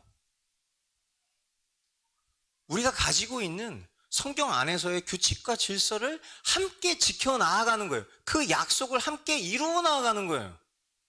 어려운 일이 아니죠. 나의 교회에 머물러 있으면 내 기준과 내 신앙생활만 하면 돼요. 그런데 주님의 교회는 주님이 우리에게 정하신 기준을 따라가는 거예요. 주님의 생각을 나한테 끌고 오는 것이 나의 교회라면 내 생각을 버리고 주님께로 나아가는 것이 주님의 교회라고. 이것을 평화의 띠로 묶어서 하나 되게 해주신 것을 힘써 지켜라. 여기서 말하는 평화는 뭡니까? 서로 친하게 지내는 얘기입니까? 아니에요. 저와 여러분들은 하나님과 평화를 이룰 수 없는 존재였다는 거예요. 그런데 성령이 우리 가운데 계신다는 것은 곧 영벌에 처할 죄인 된 우리, 하나님과 원수되었던 우리와 화해케 하신, 우리 앞서 읽었던 말씀, 화해케 되신 그 관계, 하나님께서 우리에게 주신 그 평화를 붙잡고 우리 모두가 힘써 하나 되게 하신 것을 지키라는 거예요. 교회의 기준과 질서를 지키라는 거예요. 그게 주님의 교회인 거예요. 왜 이런 이야기를 계속 강조하고 있습니까? 왜냐하면 저와 여러분들은 여전히 그게 너무 힘들기 때문이죠.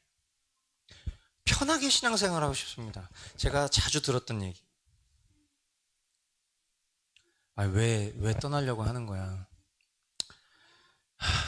편하게 신앙생활 하고 싶습니다.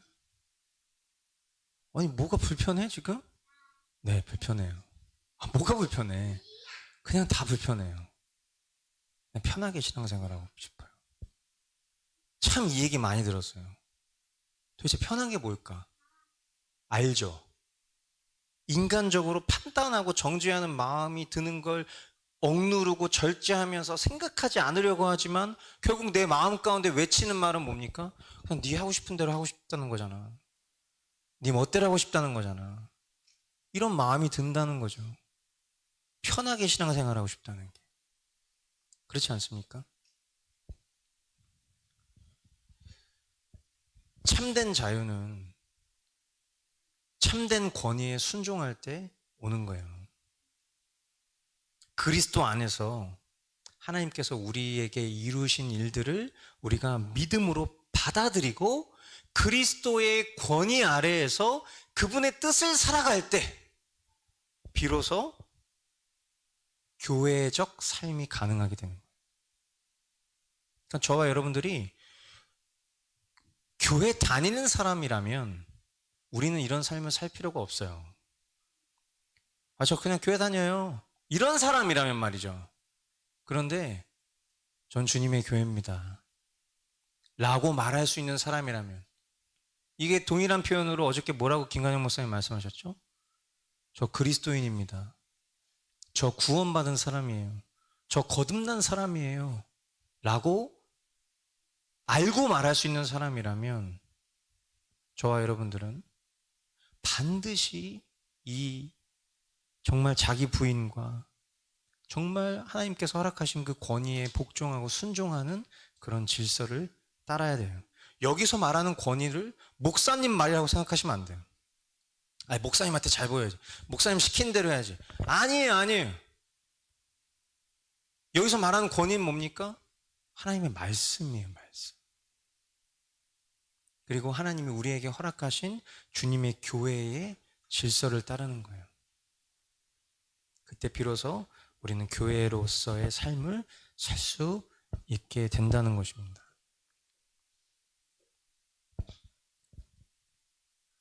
자, 성령이 하나가 되게 하신 것을 힘써 지키라고 했어요. 어떻게 우리가 이 하나 되게 하신 것을 힘써 지킬 수 있을까? 제가 이것을 좀 포괄적이고 개괄적으로 교회의 질서를 따르는 것이다. 권위에 순종하는 것이다.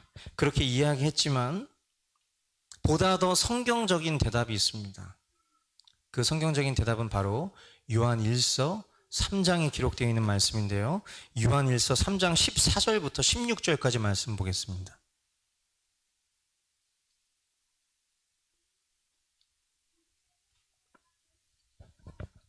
요한일서 3장 14절로 16절. 자, 여기도 마찬가지로 주어가 뭘로 돼 있죠? 우리. 자, 봅시다. 우리가 이미 already 이미 다 끝난 얘기죠. 이미 죽음에서 생명으로 옮겨갔다는 것을 우리는 압니다. 여기서 말하는 우리는 그리스도인이에요. 그리스도 안에서 새 생명을 입은 새로운 피조물이 된 존재이기 때문에 더 이상 우리에게 있어서 믿음의 지식이 더 필요한 건 없다는 거예요.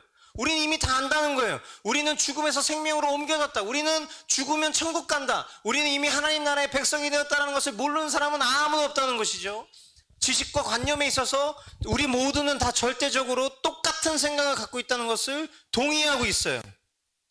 이것을 아는 것은 우리가 형제 자매를 사랑하기 때문입니다. 그러니까 이제 우리가 성경 말씀을 읽을 때 조심해야 돼. 왜냐하면 성경은요 갑자기 뒤에서 훅을 쳐. 뒤에서 그냥 이렇게 앞에서 이렇게 조금만 이렇게 거리만 잡는 것 같다가 갑자기 뒤에 와가지고 팍 때려버려. 여러분 다 아시죠? 저와 여러분들이 죽음에서 생명으로 옮겨진 거 다 아시죠? 동의하십니까? 아멘 하고 있을 때 뒤에서 훅을 확 날리는데 뭐라고 날립니까? 이것을 아는 것은 우리가 형제 자매를 사랑하기 때문입니다. 너 그거 안다고? 하나만 질문해 볼게. 너 형제 자매를 사랑하고 있니?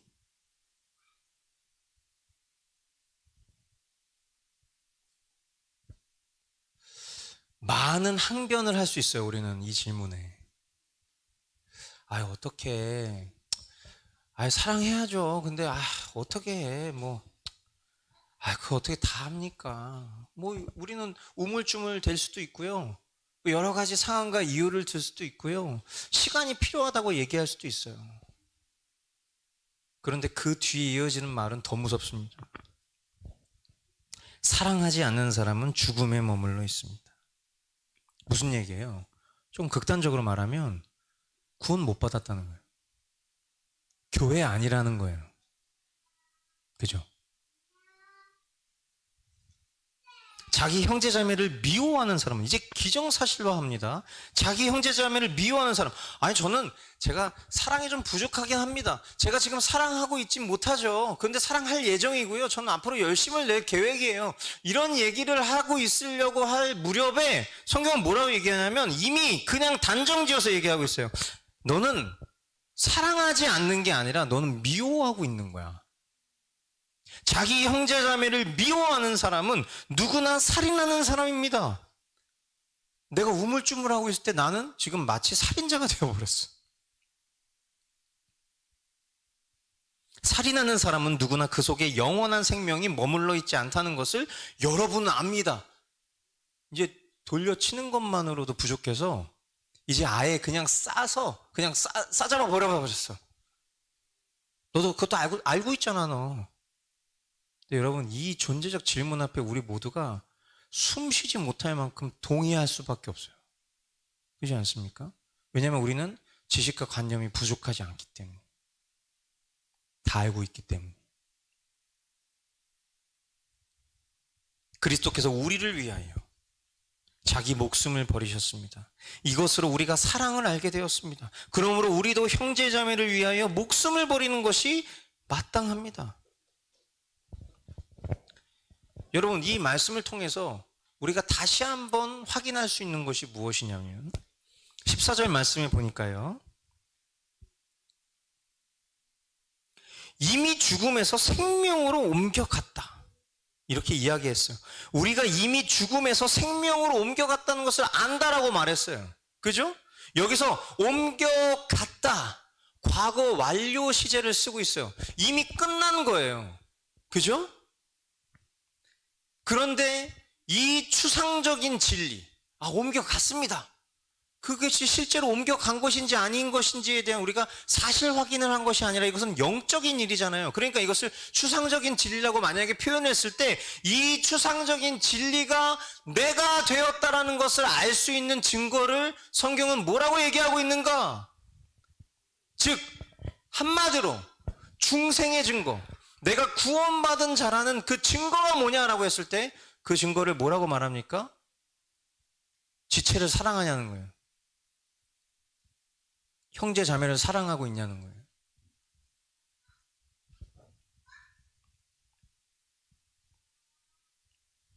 그리고 다음 장 요한일서 4장 19절로 21절에 보면 더 우리의 그 연약한 지점을 아주 날카롭고 예리한 그런 송곳 같은 것으로 우리를 찌르시는 것 같은 말씀이 등장하죠. 우리가 사랑하는 것은 하나님이 우리를 먼저 사랑하셨기 때문입니다. 아직 나 지금 사랑하고 있지도 않은데 아예 또 나를 이렇게 막 그죠? 우리가 사랑하는 것은 너 지금 사랑하고 있잖아, 그지? 너가 사랑하는 건 하나님이 너를 먼저 사랑하셨기 때문이라는 것도 알고 있잖아, 그지? 자, 그런데 누가 하나님을 사랑한다고 하면서 자기 형제 자매를 미워하면 그는 뭐라고요? 거짓말쟁이. 보이는 자기 형제자매를 사랑하지 않는 사람이 하나님을 사랑할 수 없습니다. 하나님을 사랑하는 사람은 자기 형제자매도 사랑해야 합니다. 우리는 이 계명을 주님에게서 받았습니다. 여러분 딱 두 군데의 말씀을 집중적으로 봤을 뿐인데 지금 우리 마음 가운데 드는 감정은 어떠신가요? 저는 일단 이 말씀을 전하기 전에 제가 이 말씀을 전하려고 하는 그 순간부터 제 마음에 이 말씀을 전할까 말까를 계속 고민하게 되는 거예요. 왜 그럴까요?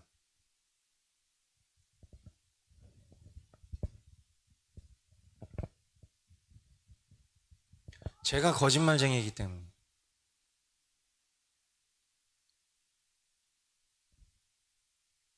저는 하나님을 사랑한다고 말해요. 눈에 보이지 않는 하나님을 사랑한다고 말해요. 근데 눈에 보이는 지체를 사랑하지 않아요.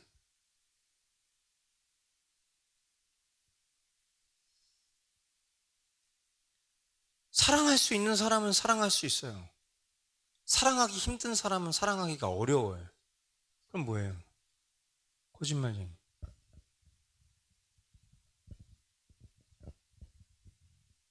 그러니까 이 말씀을 전하기까지 저에게 이 말씀이 고스란히 다시 되돌아올 것을 알기 때문에 이 말씀을 전하고 싶지 않은 것이 제 본능과도 같아요.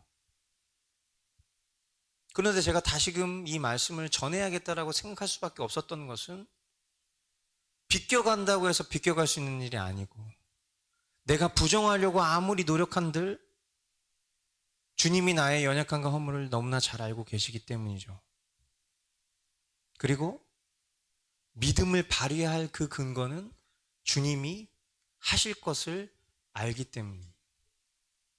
비록 하나님의 시간편에서 내가 하나님의 자녀가 되었다는 것을 알고 믿고 있으나 지금 내 시간을 봤을 때에는 여전히 나는 이것을 이루지도 못한 존재로 인식되는 그런 절망이 있어요. 그런데 내 시간을 뛰어넘는 하나님의 시간 속에서 이미 이것이 과거 완료 시제이기 때문에 앞으로 내 삶 속에서 하나님께서 이 일들을 이뤄 가실 것을 보이지 않는 것을 믿는 믿음으로 취하라는 그 믿음의 지식을 알고 있다는 거예요. 그러니까 이 말씀을 회피하는 것이 아니라 오히려 직면해야죠. 예, 주님, 저 거짓말쟁이 맞습니다. 예, 사랑을 말하나 사랑하지 않는 자입니다. 그런데 주님, 저는 기필코 사랑하는 자로 살 수밖에 없는 존재입니다. 그러므로 이 말씀이 나의 양심과 나의 신앙과 나의 삶을 정조준하고 있을 때 그것을 피하는 것이 아니라 도리어 그 말씀 앞에 항복하고 순복하길 원합니다. 그리고 그 동일한 기대를 우리 머스트 교우들에게 걸고 이 말씀을 전하고 있는 거예요. 사단은 계속 저를 송사하죠. 어떤 식으로? 지금 성도들 중에 몇몇이 지금 이 말씀을 들으면서 불편해하고 있어.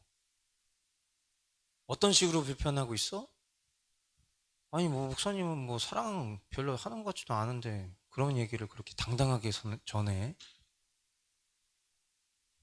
이런 송사를 하고 있을 것처럼 속이는 거죠, 저를.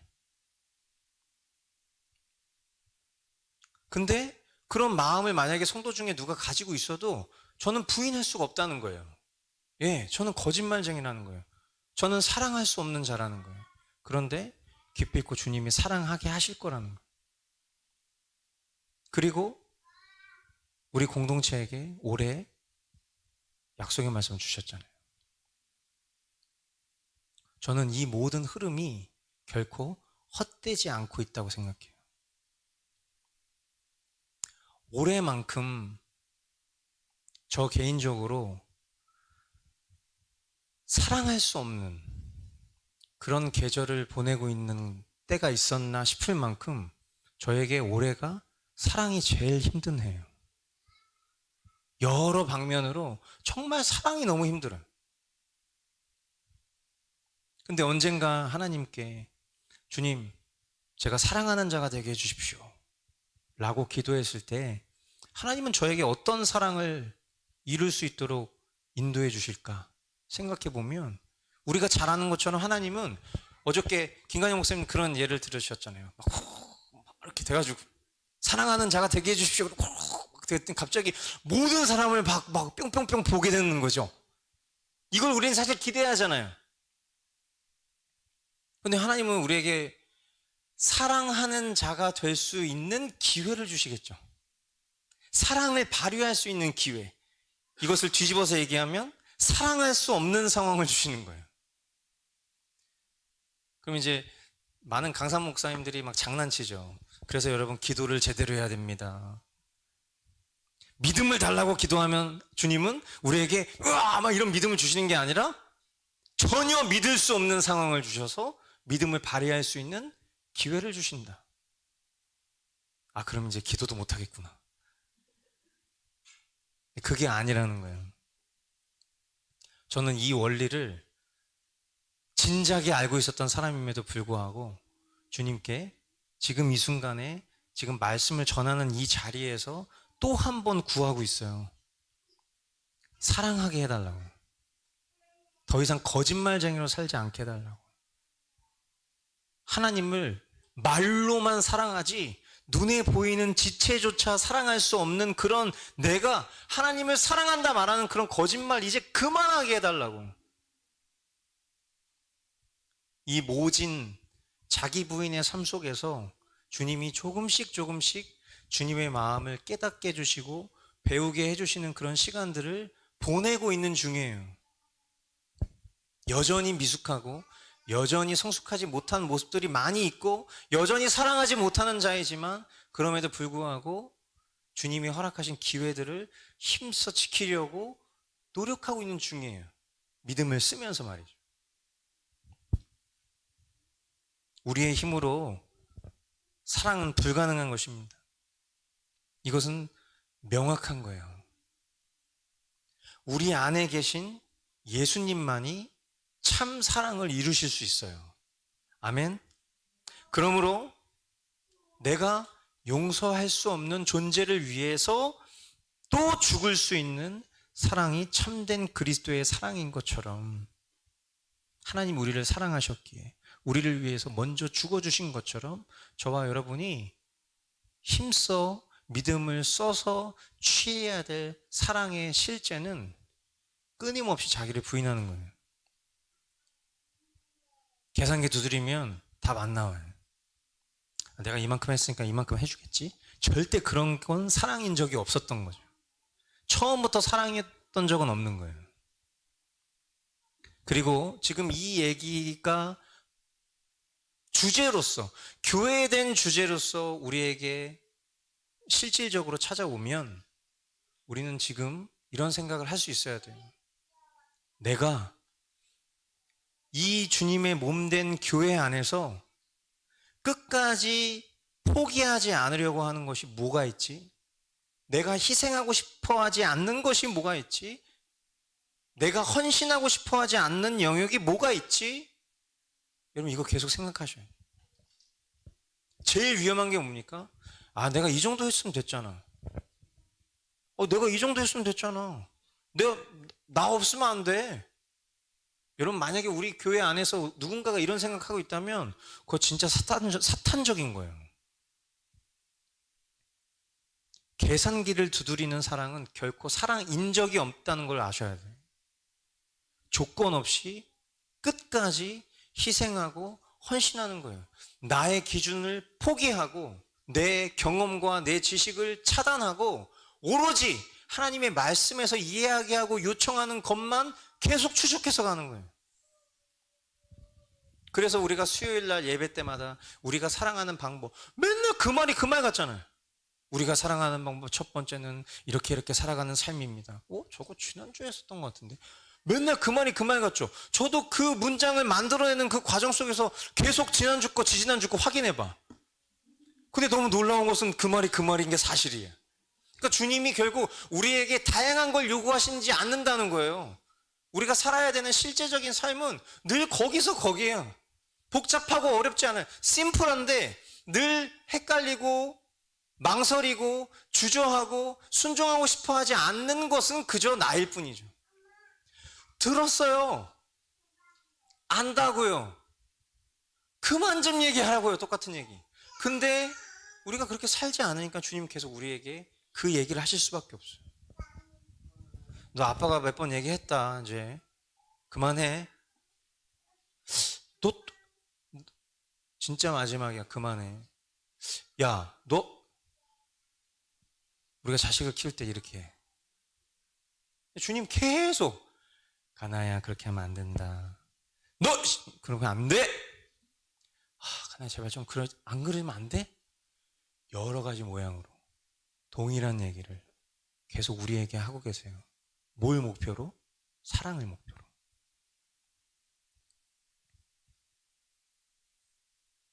자, 그래서 요한일서 3장 16절로 19절, 23절에서 24절에 이 구체적인 이 사랑의 실제에 대해서 우리에게 말씀합니다. 그리스도께서 우리를 위하여 자기 목숨을 버리셨습니다. 이것으로 우리가 사랑을 알게 되었습니다. 자, 여러분 보세요. 그리스도께서 우리를 위하여 자기 목숨을 버리셨습니다라는 것을 하나의 단어로 얘기하면 뭐라고 표현할 수 있을까요? sacrifice. 바로 희생이에요. 그죠? 그리스도께서 나를 위해서 그리스도의 목숨을 버리셨다. 나를 위해서 희생하신 거예요. 그죠? 무슨 이유 때문에? 아무 이유가 없어요. 내 편에서 추적할 수 있는 이유가 없다고. 근데 하나님 편에서는 그 이유가 명백해요. 그것은 뭡니까? 하나님과 우리를 화해시키시고 원형의 상태로 회복시키셔서 영원한 하나님 나라의 그 권세를 누릴 그런 하나님의 형상의 피조물로 살아갈 수 있도록 인도해 주시기 위한 뿐이에요. 우리가 감히 상상할 수조차도 없는 수준의 그런 이유와 목적을 위해서 예수님께서는 희생하신 거죠. 그리고 그 희생을 통해서 우리에게 딱 하나의 단어를 주신 거예요. 뭡니까? 이것으로 우리가 무엇을 알게 되었습니다? 사랑을 알게 되었습니다. 심플해요. 희생은 사랑인 거예요. 그죠? 이 말씀 하나를 통해서 우리는 그것을 그냥 명백하게 한 줄의 정의를 내릴 수 있어요. 희생은 사랑이다. 책을 쓴다면 이 제목으로 책을 쓰면 되는 거예요. 희생은 사랑이다. 그죠? 그러므로 실질적인 행동 강령이 뭡니까? 우리도 형제 자매를 위하여 목숨을 버리는 것이 마땅합니다. 여러분, 목숨을 버리는 것과 견줄 수 있는 어떤 행위가 있습니까?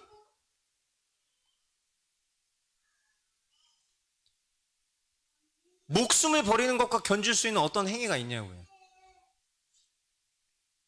내일 아침에 이 예배당 전체를 다 쓸고 닦고 왁스질까지 다 깨끗이 하실 딱 한 분만 손 들어보세요. 라고 해서 만약에 한 분이 딱 손을 들었는데 그 에너지와 그 열정과 그 희생과 헌신과 여러분 오늘 저를 위해서 대신 죽어주십시오 라고 하는 것과 견주었을 때 이게 비교가 되냔 말이에요. 즉 내가 죽을 만큼 마땅한 사랑을 추구할 수 있는 그런 가치를 알고 있는 사람이라면 그 어떤 것도 할 수 있다는 거잖아. 여러분 우리가 사랑할 수 없는 이유에 대해서 설명하는 것만큼 비참하고 비굴한 게 없어요. 그리스도인에게. 왜 사랑할 수 없냐라는 이유를 얘기했을 때 자신의 어떤 생각과 자신의 고집과 자신의 관점과 내 배경과 내가 살아왔던 인생과 내 철학과 내 고집과 내 스타일을 늘어놓을 만큼 그거 비참한 거예요. 왜? 지금 여기서 이 얘기를 하고 있잖아요. 우리도 형제자매를 위하여 목숨을 버리는 것이 마땅하다고. 죽을 수 있어야 되는 게 당연한 거라는 거예요. 만약에 이게 당연하지 않다면 예수님이 우리를 위해서 죽으셔야 되는 이유를 대셔야 되는 거예요.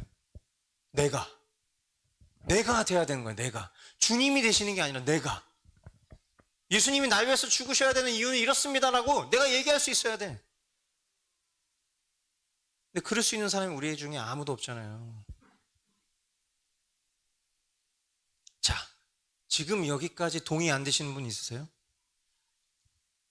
그러니까 그거는 이제 말씀이니까요, 목사님. 또 너무 이렇게 극단적으로 얘기하신다. 지금 이게 그냥 말씀이니까가 아니라 지금 여기서 여러분 딱 손들고 지금 그 말은 틀렸습니다 라고 하실 수 있는 영역이 있냐고요. 없죠.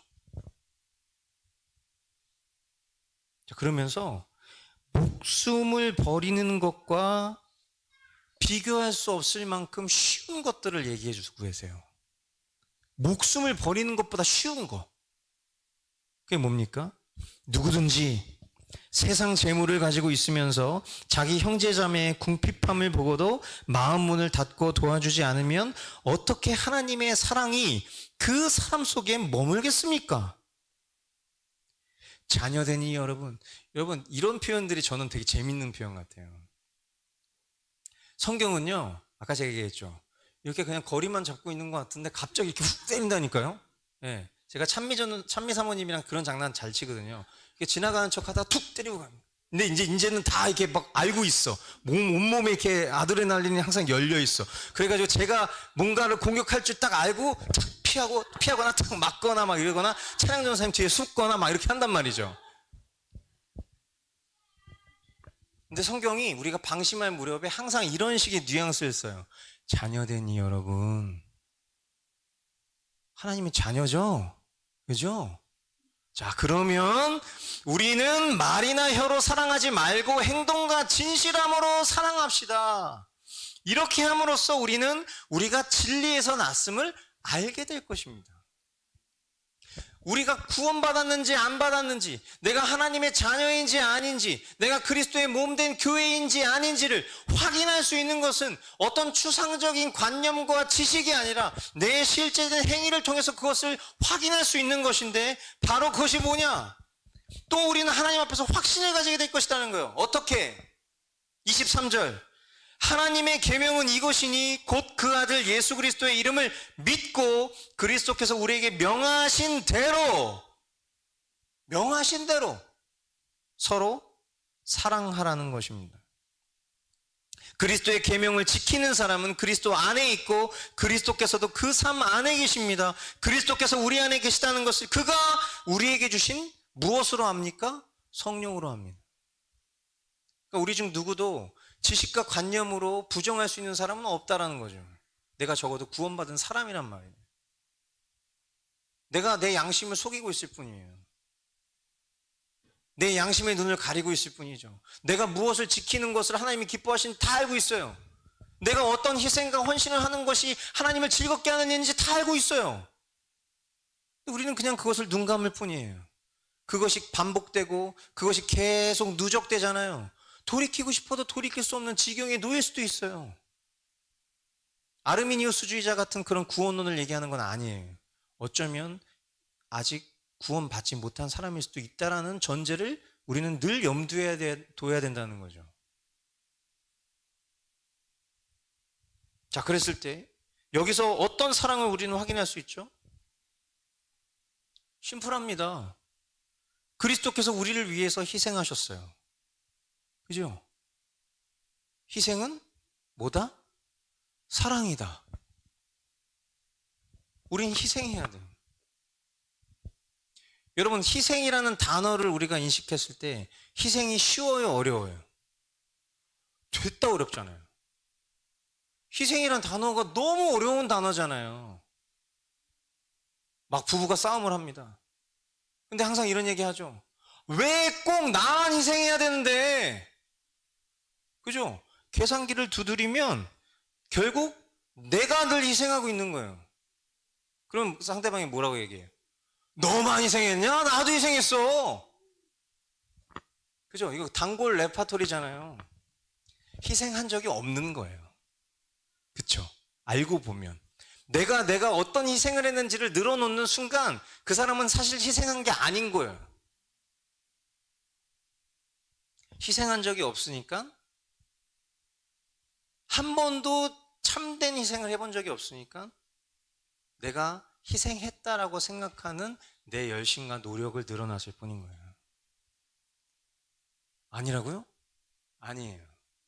예수님은 예수님의 희생의 가치와 그 크기를 우리에게 반문하시면서 우리에게 그와 같은 것들을 강요하신 적이 한 번도 없어요.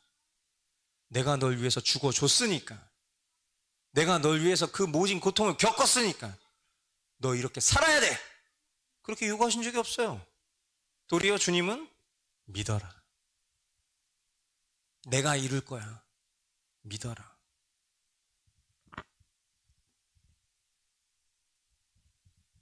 그러므로 참된 희생이라는 건 내 기준으로 희생해 주는 게 아니에요. 그 사람의 기준으로 희생하는 거죠. 주님이 그러하셨던 것처럼. 주님이 너가 이런 자격을 갖추면 내가 널 위해서 죽어주겠다. 너가 이 정도 수준의 반열에 오르면 그때 내가 죽을지 말지를 고민해 보겠다 얘기하신 것이 아니라 우리가 아직 연약할 때, 우리가 아직 죄인 되었을 때, 우리가 하나님과 원수였을 때 하나님의 그 사랑을 확증하시는 것처럼 우리 또한 그와 같은 사랑, 어떤 사랑? 희생하는 사랑이 있어야 된다는 거예요. 어디에서? 우리의 삶의 모든 영역에서. 그런데 지금 머스트 커뮤니티 교회 수련회니까 우리의 포커싱은 우리 교회에서. 여러분 한번 우리 안에 성령님이 계시다면 지금 이 말씀과 주제 앞에서 한번 질문해 보세요. 내가 지금 희생하고 있는 게 뭐가 있는가?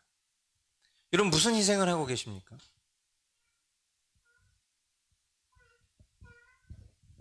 선뜻 떠오르지 않을 수 있어요. 왜냐하면 희생한 적이 없기 때문에. 무언가 떠오르시는 분이 있을 수 있어요. 그럼 너무 감사한 일이죠. 저는 무슨 희생을 하고 있을까요? 저는 희생을 하고 있는 게 없는 것 같아요.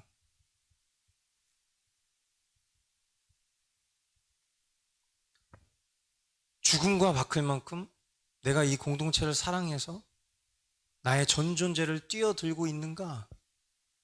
예, 너무 죄송해요. 그냥 저는 감정적으로 말씀드리고 있는 건 아니에요. 그래서 늘 고민하는 거예요. 내가 이 교회의 담임 목회자면 이 교회의 성도들은 너무 불행한 거 아닌가? 이런 생각을 실제로 너무 많이 해요.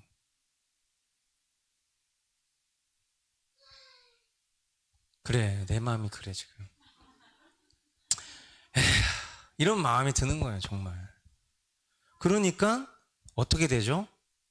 성도들에게 희생을 요구하고 싶지가 않은 거예요. 왜? 내가 성도들에게 희생을 요구하잖아요. 그러면 나도 그에 걸맞는 수준을 뛰어넘는 희생을 해야 될 것 같으니까. 이거 사람 참 간사한 거예요. 그런데 여러분 아까도 말씀드렸죠? 동일한 원리예요. 이 말씀을 피하고 싶지만 그럼에도 불구하고 이 말씀을 전해야만 하는 것은 우리가 그 수준에 머물러 있으면 안 된다는 것이죠. 내가 알고 있는 믿음의 지식 안에서. 우리는 희생할 수 있어야 돼요. 앞으로 우리는 희생할 수 있어야 돼요.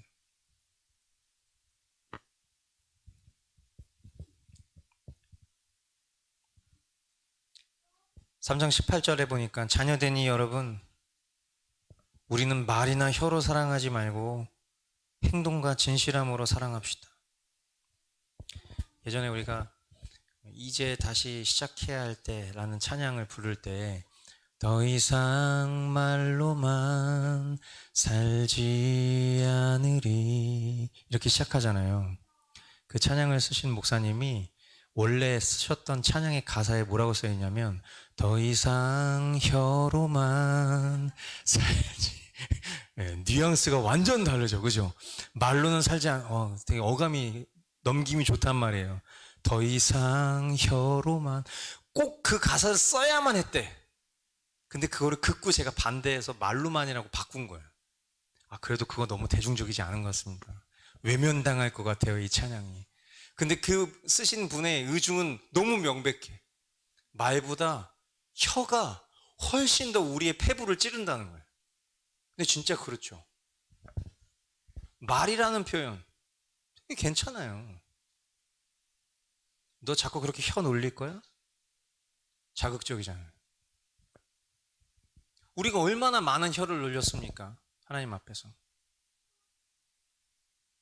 그런데 더 이상 그런 사랑은 진짜 혀놀림 수준밖에 안 된다는 거죠. 주님 우리에게 원하시는 게 뭐죠? 행동과 진실함이라는 거예요. 말로만이 아니라 행동을 하는 거예요, 행동을. 그래서 저는 오늘 이 2박 3일의 이 수련회를 통해서 주님이 우리에게 집사직분을 세우게 하심을 통해서 회복시키시고자 원하시는 구체적인 한 영역을 알게 됐어요. 뭘까요? 구제. 우리 교회가 참 하지 못했던 거. 구제. 그죠? 어쩌면 그 구제를 하지 못했던 것이 제 탓일 수도 있어요.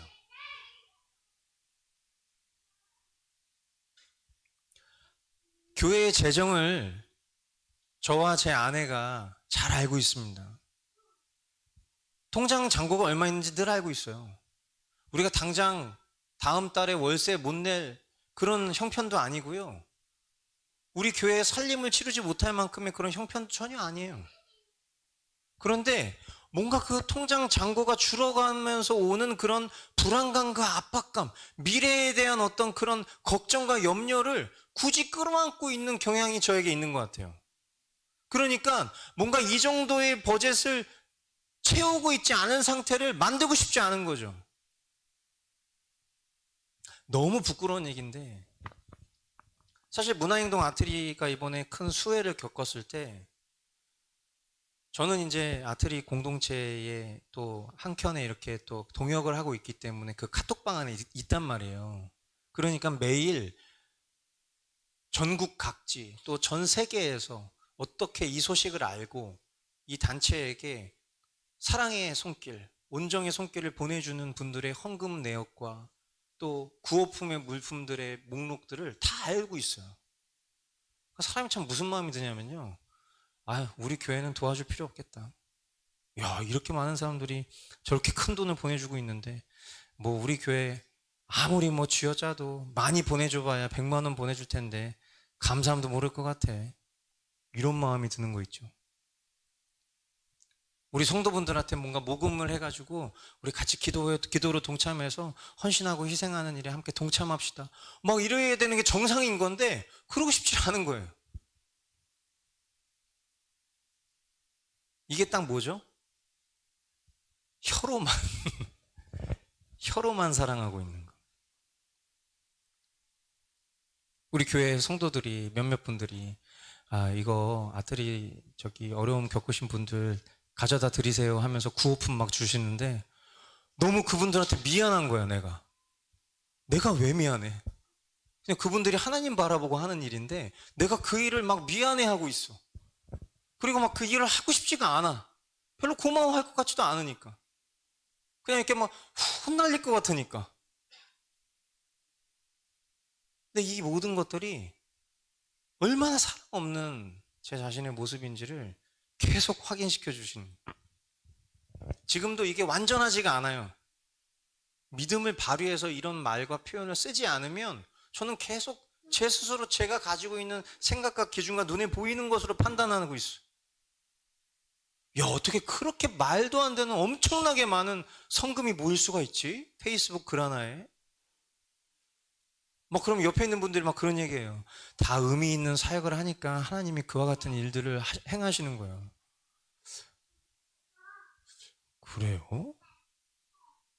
참 사랑이 없는 거예요. 여러분, 제가 수준이 이렇습니다.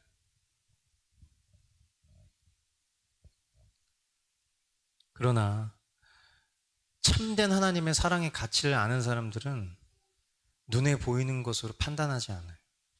나에게 어떤 베네핏이 있을지를 따져보지 않아요. 그죠? 하나님께 받은 은혜에 감사하여서 감격하여서 그냥 그것으로 그 일을 하는 것 뿐이죠. 그래서 참 한편으로는 되게 감사해요. 우리 교우들이 이 못난 목사보다는 훨씬 나으시구나.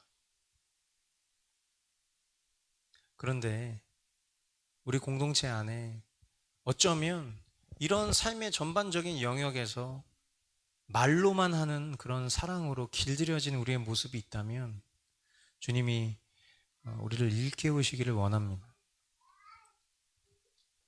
근데 우리가 서로가 서로를 위해서 구제하고 헌신하고 희생하려면 사실은 지금 우리가 가지고 있는 정도의 수준으로 생활하면 안 돼요.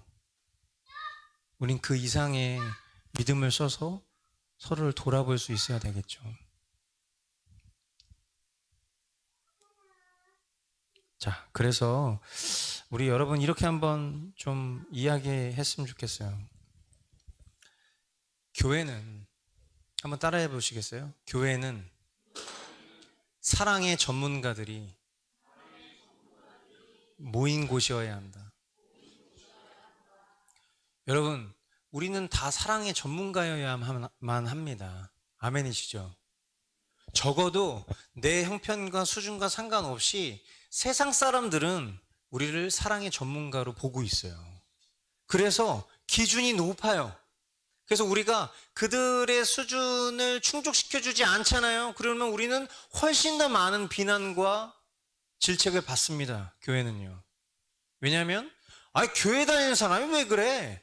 교회 다니는 사람이라는 기준이 있기 때문이에요. 즉 이것을 방금 전에 표현으로 빌려서 얘기하면 교회는 사랑 전문가여야 한다는 것을 세상이 알고 있어요. 왜 그렇죠? 예수는 사랑이시기 때문에. 하나님은 사랑이시기 때문에. 그래서 옛날에 시험 문제에도 그런 거 나오죠. 다음 중 서로 연결되어진 것이 다른 것은 무엇인가? 1번 불교, 자비, 2번 유교, 예절, 3번 기독교, 헌신, 4번 이슬람교, 코란. 답은 몇 번이에요? 3번이잖아요. 기독교는 뭐예요? 모두가 알고 있는 게 사랑이에요. 그러니까 세상은 이미 이것에 대한 답을 알고 있다고요. 저와 여러분이 모르지 않고 있어요. 그러므로 우리는 사랑 전문가가 돼야 돼요. 여러분, 사랑에 대한 정의를 이렇게 내려보고 싶습니다. 한번 따라해 주시겠어요? 사랑은 내가 목적이 아니라 상대방이 목적일 때 참된 사랑이다. 성경 말씀은 아니지만 아멘 할 만한 문장이라고 생각해요. 내가 목적이 되는 것은 사랑일 수가 없어요. 그런데 참된 사랑은 상대방이 목적일 때 비로소 사랑일 수 있습니다. 예수님 자신이 목적이신 적이 없어요. 스스로 영광 받으실 수 있는 분임에도 불구하고 그 모든 목적을 나에게 두셨어요. 우리에게 두셨어요. 주님의 교회에게 두셨어요. 그래서 그런 이들로 하여금 그 하나님의 사랑을 따라 그 사랑을 배우고 그 사랑을 실천하는 자로 우리에게 오늘 주님의 몸된 교회로 하나 되게 하신 거예요. 말씀을 맺으려고 합니다. 하나님을 사랑한다면 우리에게 주신 주님의 교회를 사랑하지 않을 수 없다. 너무나도 단순하고 심플한 결론이에요. 하나님을 알고 나서 저와 여러분들이 주님이 우리에게 허락하신 이 교회를 바라보는 관점을 새롭게 하셨어야 되는 게 정상이에요. 내 신앙이 어제보다 오늘, 오늘보다 내일, 내일보다 모레 끊임없이 그리스도의 장성한 분량에 이르기까지 성화되어져 가는 것이 하나님의 방식이라면 우리는 주님의 교회를 더 사랑해야 하는 것이 우리의 오늘이어야 하는 거예요.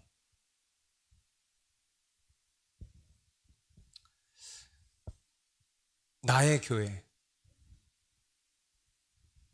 주님의 교회. 우리가 어디에 머물러 있는가? 오늘 주님 앞에 좀 정직하게 돌아볼 수 있는 시간이 되었기를 바라고, 그리고 이제 우리에게 주어진 삶과 또 신앙 속에서 주님이 나에게 허락하신 몸된 교회를 어떻게 사랑해야 되는지를 주님 오늘 말씀을 통해서 우리에게 가르쳐 주셨으니까 이미 주님이 이루신 것을 믿음으로 믿고 그 뜻에 내가 아멘하여 순종할 수 있는 구체적인 사랑이 무엇이 있는지를 우리 한번 오늘 이 시간 돌아볼 수 있으면 좋겠습니다.